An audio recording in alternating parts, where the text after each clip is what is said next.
Hello class 8। आज हम लोग जीके में चैप्टर 22 एंड 23 जो कि आपके इस वीक का सिलेबस है उसे कंप्लीट करेंगे। मैंने ऑलरेडी इसके सॉल्यूशन को पोस्ट कर दिया है। तो चैप्टर 22 में जो फर्स्ट क्वेश्चन है उसमें यह है कि who was the first Indian to swim across the English Channel. English Channel कहने का मतलब है कि अटलांटिक ओशियन का कुछ पार्ट है, जो उस ओशियन के कुछ हिस्से को इंग्लिश चैनल कहा जाता है। वो लगभग 500 समथिंग किलोमीटर है और वो 154 किलोमीटर डीप है और 18 डिग्री सेल्सियस उसका जो है टेम्परेचर है, तो काफ़ी ठंडा भी है और काफ़ी गहरा और लंबा भी है। उस चैनल को स्विम करके क्रॉस करने वाले पहले जो इंडियन थे वो थे मिहिर सेन। ठीक है। नंबर 2 है who was the founder member of Congress communist party of India. तो कम्युनिस्ट पार्टी ऑफ इंडिया के जो फाउंडर मेंबर थे उसमें से एक एम एन रॉय थे। इनका फुल नेम है मनवेंद्र नाथ रॉय। तो M N रॉय, मनवेंद्र नाथ रॉय। नंबर 3 है who was founder of Tata iron steel company. सभी जानता है जमशेदजी टाटा है। इन्होंने बेंगलुरु में, नॉट बैंगलोर, बेंगलुरु में इंडियन इंस्टीट्यूट ऑफ साइंस भी स्टेब्लिश करवाया था। फिर नंबर 4 है he was the son of a Mumbai violinist. एक वायलिन बजाने वाले थे मुंबई के, उनके बेटे हैं। And he has been the chief conductor of Los Angeles symphony and the Montreal symphony orchestra. Symphony orchestra क्या होता है? जब बहुत सारे म्यूजिकल इंस्ट्रूमेंट्स को लाइव आपके सामने परफॉर्म किया जाता है, उन्हें बजाया जाता है, प्ले किया जाता है, उस तरह के ऑर्केस्ट्रा को सिम्फनी ऑर्केस्ट्रा कहते हैं। और ऑर्केस्ट्रा तो लाइव ही होता है। तो ये सब जगह में ऑर्केस्ट्रा कराने वाले वो चीफ कंडक्टर भी रह चुके हैं। उनका नाम है जुबीन मेहता। क्वेश्चन नंबर 5 है he was the great Indian dancer and he was the artist of international fame. बहुत ही बड़े जो है महान इंडियन डांसर है और वो इंटरनेशनली काफ़ी फेमस भी हैं। इन्होंने एक स्कूल भी इस्टेब्लिश किया है एल्मोरा में, उनका नाम है उदय शंकर। नंबर 6 है he was the first Indian from Bengal to address the world religious conference at Chicago on Vedanta philosophy. सभी जानते हैं स्वामी विवेकानंद हैं वो, जो कि बंगाल के थे और उन्होंने पूरे वर्ल्ड रिलीजियस कॉन्फ्रेंस जो कि शिकागो अमेरिका में हुआ था वहाँ पे जाके वेद के ऊपर अपने लेक्चर को दिया था और काफ़ी फेमस हुए थे। काफ़ी लोग उनसे इम्प्रेस्ड भी हुए थे। Number 7 he is an Indian leader who escaped from jail, went abroad and formed military forces to fight British in India। सभी जानते हैं नेताजी सुभाष चंद्र बोस हैं, जो कि जेल मतलब उनके घर में ही उन्हें नज़रबंद कर दिया गया था। वहाँ से वो निकल के बाहर जाते हैं और इंडियन नेशनल आर्मी, जिसे कि आज़ाद हिंद फौज कहते हैं, उसका गठन करते हैं और ब्रिटिश के खिलाफ फाइट के लिए रेडी करते हैं। सुभाष चंद्र बोस, और इन्हें हम जो है नेताजी भी कहते हैं। तो Netaji Subhash Chandra Bose he was the that Indian leader. Number 8 में आते हैं he was an engineer from Mysore who built a dam on the river Kaveri and he has also won Bharat Ratna. तो मैसूर के एक इंजीनियर थे जिन्होंने कावेरी रिवर के ऊपर डैम बनाया था। इन्हें भारत रत्न का जो प्राइज़ है वो भी मिल चुका है 1955 में। इनका नाम है M विश्वेश्वरैया। नंबर 9 है he was the first Indian who sacrificed his life by fasting. पहले इंडियन जिन्होंने अपनी जान कुर्बान कर दी फास्ट करके, व्रत रख के। ठीक है। Against the treatment given to Indian freedom fighters in British jails. तो ब्रिटिश के जेल्स में जो इंडियन फ्रीडम फाइटर्स होते थे उनके साथ बहुत ही ज़्यादा मिसबिहेव हो किया जाता था, बहुत ही उनके ऊपर जुल्म किया जाता था। उसके खिलाफ वो क्या किए, प्रोटेस्ट किए और भूखे रह करके अपनी जान गंवा दी। He was the first Indian to sacrifice his life. उनका नाम है जतीन दास। नंबर 10 है founder of home rule league movement. Who is the founder? Annie Besant. ठीक है। फिर कैद आज़म, जो पाकिस्तान के जो है फाउंडर हैं, फर्स्ट वहाँ के हैं लीडर, मोहम्मद अली जिन्ना, और मुस्लिम लीग के प्रेसिडेंट भी रह चुके हैं। First women governor in India, India की पहली वुमेन गवर्नर कौन है? Sarojini Naidu. Number 13 he was a social worker and founder of ब्रह्म समाज। सभी तुम लोग हिस्ट्री में पढ़े होंगे, राजा राम मोहन रॉय। इन्हें first modern man of India भी कहा जाता है।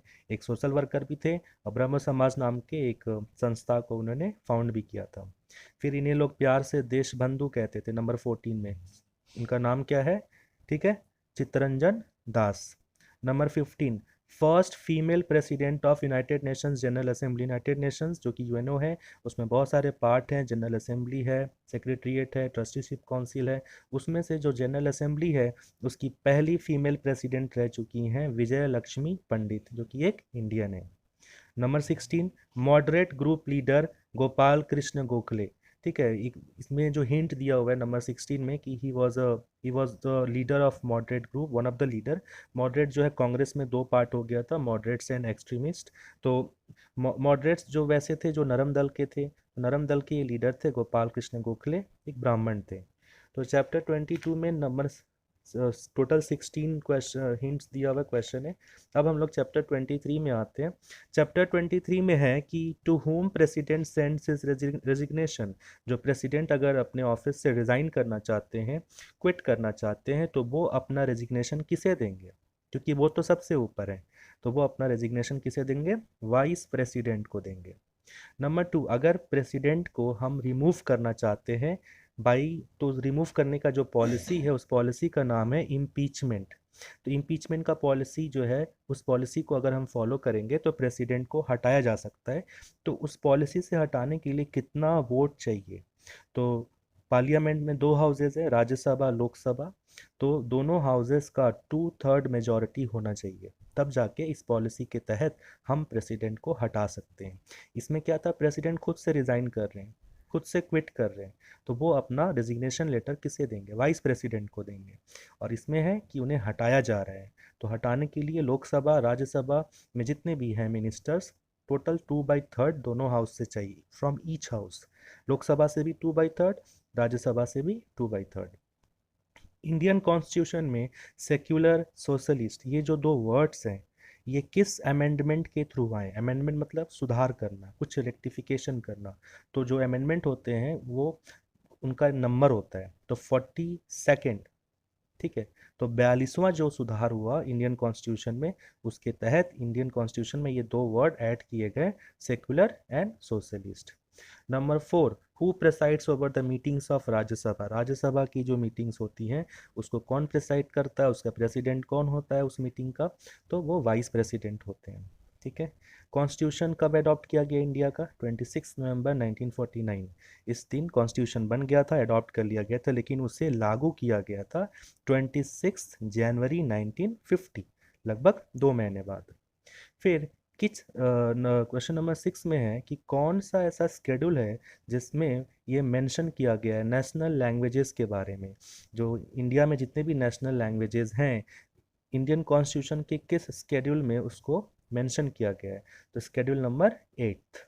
नंबर 7 है इंफॉर्मेशनल टेलीविज़न प्रोग्राम्स, जो कि गांव देहात के एरिया में, रूरल इंडिया में जो अवेलेबल हुआ by the satellite instructional television experiment, जिसे कि साइट कहा जाता है, ये एब्रीविएशन है। तो सैटेलाइट इंस्ट्रक्शनल टेलीविज़न एक्सपेरिमेंट जो हुआ उसके थ्रू रूरल इंडिया में भी टेलीविज़न प्रोग्राम्स को अवेलेबल किया गया। ये कब हुआ, 1975 में हुआ। फिर नंबर 8 है नेशनल लिटरेसी मिशन, मतलब राष्ट्रीय साक्षरता जो मिशन है वो कब स्टार्ट हुआ। मतलब सब पढ़े सब बढ़े, सब पढ़े होंगे आप लोग, तो सभी को पढ़ना जरूरी है, इस तरह का सरकार का एक मिशन हुआ 1988 में, वहाँ से 1988 से स्टार्ट हुआ। Number 9, who appoints chief election commissioner and other election commissioner. कौन जो है चीफ इलेक्शन कमिश्नर को, और भी जो इलेक्शन कमिश्नर होते हैं स्टेट वाइज, उन्हें कौन अपॉइंट करता है, प्रेसिडेंट। नंबर 10, जो हमारे कॉन्स्टिट्यूशन का जो इंट्रोडक्शन है, जो प्रीफेस है, उसे क्या कहा जाता है, प्रियम्बल, सभी जानते हो। नंबर 11, यूनिवर्सल एडल्ट फ्रेंचाइज, ये जो इस किस प्रिंसिपल के ऊपर बेस्ड है, इसका मतलब होता है कौन से प्रिंसिपल के ऊपर ये बेस्ड है, 1 पर्सन 1 वोट, एक एक इंसान एक वोट दे सकता है। Number 12, where AICC session in 1931। ठीक है, all India Congress committee, all India Congress committee का 1931 में मीटिंग हुआ था। उस मीटिंग में जो ये हमारा कलर है, नेशनल फ्लैग का जो ट्राई कलर है, केसरिया है, सैफ्रॉन है, वाइट है, ग्रीन है, इसको जो है फाइनलाइज किया गया था कि यही हमारा नेशनल फ्लैग होगा। ये meeting all India Congress committee का 1931 में हुआ था। कहाँ हुआ था, कराची में हुआ था, जो कि पाकिस्तान में है। तो हमारे नेशनल फ्लैग में जो हाइट और विड्थ का जो रेशियो है वो कितना है, 2:3 का है। नेशनल फ्लैग में एम्ब्लेम है, हमारा जो एम्ब्लेम है इंडिया का, उसमें सत्यमेव जयते लिखा हुआ है। सत्यमेव जयते का मतलब है कि ट्रुथ अलोन ट्रिम्स, मतलब कि सच ही हमेशा जीतता है, सच की ही हमेशा जीत होती है। ये सत्यमेव जयते, ये जो वर्ड है कहाँ से लिया गया है, तो मुंडका उपनिषद है, एक बुक है, वहाँ से लिया गया है। नंबर 15, बंकिम चंद्र चटर्जी ने वंदे मातरम लिखा था। उनका लिखा हुआ वंदे मातरम, ये जो गीत है, ये जो गाना है, ये सबसे पहले कांग्रेस के, इंडियन नेशनल कांग्रेस के किस सेशन में गाया गया था? 1896 में वो सेशन हुआ था इंडियन नेशनल कांग्रेस का। उस सेशन में वंदे मातरम, ये जो गाना है, ये गाया गया था। तो इस तरह से चैप्टर 22 एंड चैप्टर 23 जीके का इस वीक का जो सिलेबस है कंप्लीट होता है स्टूडेंट्स। Thank you.